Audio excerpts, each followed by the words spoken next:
Welcome back sa aking channel. Pinay aktres na si Colleen Garcia natatawa habang kinukunan ng video ang anak na si Baby Amari Crawford sa kanyang ginagawa. Sa isang short video clip na ito na ibinahagi ni Colleen Garcia, nakakatuwa ang ginawa ng anak na siyang muling kinaaliwan ng mga netizen. Hinulan ito ng samut-saring komento dahil sa kanyang pagbigkas ng salitang "hay nako" habang pinupunasan ang kanyang natapong tubig ayon ito sa kanyang mami Colleen. Karamihan sa mga kapwa celebrity ay di napigilan na mapahanga sa batang ito, maging si Jong Hilario ay natuwa at marami pang iba.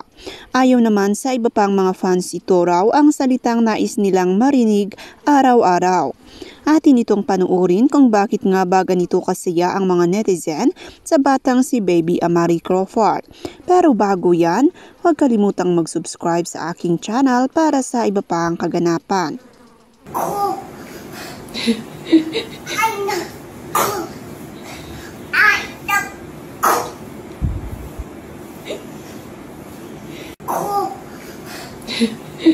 I know.